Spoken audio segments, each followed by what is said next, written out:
یہ کوئی F I R نہیں ہو گئی ہے، ابھی ہم نے انٹرو میں بھی بتایا اپنے ناظرین کو، تو آپ اس ایف آئی آر کو کیسے دیکھتے ہیں بہنوں کے خلاف، باقی تمام 400 سے زائد لوگوں کے خلاف؟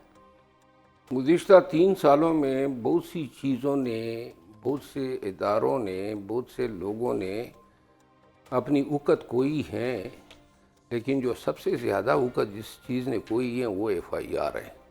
ایف آئی آر سے پہلے لوگ ڈرا کرتے تھے، ٹھیک ہے، مقدمہ ہو گیا، جناب جیل ہوگا، یہ ہوگا وہ ہوگا، لیکن انہوں نے تو مقدمہ بازی کو اور پراسیکیوشن کو، کرمنل جو نظام انصاف ہیں اس کو اتنا بے وقت کر دیا ہے کہ لوگ اب ایف آئی آروں میں جو ہیں وہ مالا مال ہو گئے ہیں۔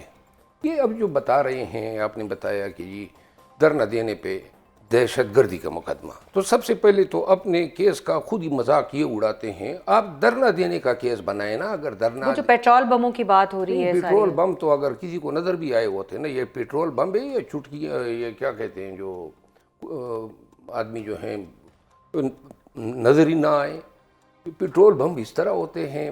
دیکھیں یہ بہت سارے جھوٹے مقدمے ہم نے دیکھے۔ میں آپ کو بتاؤں، بغاوت، رینجرز کا قتل، ریاست پاکستان کے خلاف دہشت گردی، ایسے 58 ایف آئی آر ہے مجھ پہ، اور اگر ایسے 5800 اور بھی ہو جائے نا تو قطعاً مجھے اب پرواہ نہیں رہی۔ وہ ابتدا میں 3-4 کیسز ہوتے تھے، میں تو خود ویسے وکیل ہوں، لیکن ابتدائی جب مجھ پہ شروع ہوئے تو 2-3-4 کیسوں کی اہمیت تھی، جب 4 ہو جاتے ہیں تو 5 سے لے کر 5000 تک پھر پرواہ نہیں ہے۔ پھر آپ عادی ہو جاتے ہیں، عادی بھی ہو جاتے ہیں اور آپ سمجھ لیتے ہیں کہ یہ abuse of the process of law ہے۔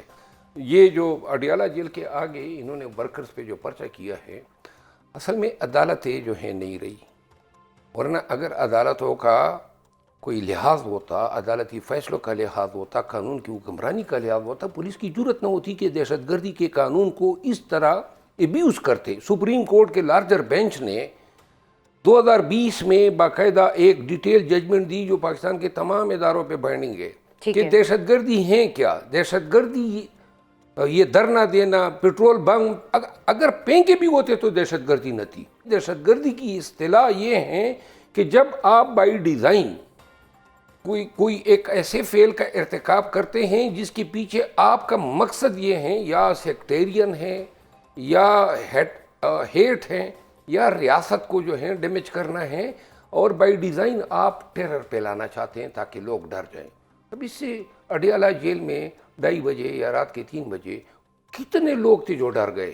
لیکن یہ تو کیٹیگوریکلی حکومت نے کہہ دیا ہے کہ اب وہ ملاقات نہیں ہونے دیں گے، بہنوں کی وکلاء کی ملاقات بھی نہیں ہو رہی ہے، تو انہوں نے ایک وہ طریقہ بھی بتا دیا ہے بیرسٹر عقیل صاحب نے کہ ایفیڈیوٹ دے دیں کہ جی ہم کوئی سیاسی اس کے بعد باہر آ کر ٹویٹ نہیں کریں گے، کوئی بیان بازی نہیں کریں گے، تو پھر جو ہے وہ معاملات ٹھیک ہیں، پھر ہم ملاقات ہونے دیں۔ یہ ایفیڈیوٹ تو سلمان اکرم راجہ صاحب پہلے ہی دے چکے ہیں، اچھا، اسلام آباد ہائی کورٹ میں، وہاں میں نے کیس کیا تھا یہ ملاقاتوں کے سلسلے میں، اور اس پہ ایس او پی بنا، تمام چیزیں طے ہوئی آئی سی اے میں، اور اس کے بعد ملاقاتیں ہوتی رہی۔ پھر سلمان اکرم راجہ صاحب گئے تو وہاں پہ چیف جسٹس ڈوگر صاحب نے کہا کہ جی یہ آپ لوگ سیاسی باتیں کرتے ہیں، تو انہوں نے کہا جی ہم بیان الفی دیتے ہیں۔ اس نے بیان الفی لکھ کر دیا کہ ہم کوئی سیاسی بات نہیں کریں گے۔ پھر بھی سیاسی ساری باتیں ہوتی ہیں جب بھی نکلتے تو ہیں، نہیں کرنی چاہیے نا، جب آپ نے کیوں دیا اور جب دے دیا تو پھر آپ پابند ہے کہ نہ کریں۔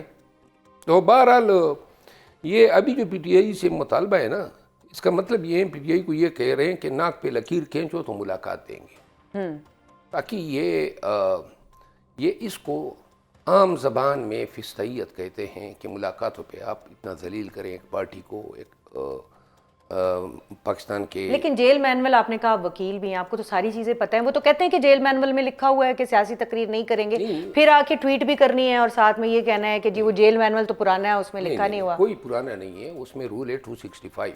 اب آپ کی اطلاع کے لیے وہ رول 265 قدغن لگاتا ہے کہ کوئی اولاتی قیدی سیاسی گفتگو نہیں کر سکتا ہے۔ تو اس قانون کو میں نے چیلنج کیا۔ اتنے سارے وکیل ہیں پی ٹی آئی کے اندر، کوئی ان کو یہ بات نہیں بتاتا۔ میں نے یہ چیلنج کیا، اسلام آباد ہائی کورٹ کے ہمارے محترم جج ہیں سردار اعجاز اسحاق صاحب، انہوں نے باقاعدہ فیڈرل جو اٹارنی جنرل ہیں، پنجاب حکومت، اسلام آباد کی گورنمنٹ، سب کو نوٹس دیا۔ سننے کے بعد وہ قانون کالعدم قرار دیا، rule 265 of the Pakistan prison rule 1978 اور پنجاب پریزن رول 1978۔ تو لہٰذا یہ گئے پھر آئی سی اے میں، آئی سی اے میں اب ہائی کورٹ نے ایک سٹے دیا ہوا ہے۔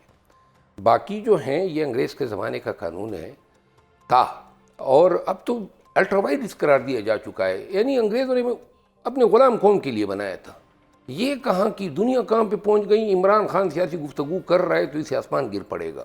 لیکن دیکھیں نا پارٹی کے اندر ایک تفریق تو موجود ہے نا. اب پی ٹی آئی کے اندر حکومت یہ کہتی ہے کہ بھائی وہاں تو کوئی فیصلہ کرنے والا ہی نہیں ہے, ایک سے بات کرو تو کوئی دوسری بات نکل آتی ہے, مختلف لوگ ہیں, مختلف بات کریں, مختلف گروپس ہیں پی ٹی آئی کے اندر اپنے.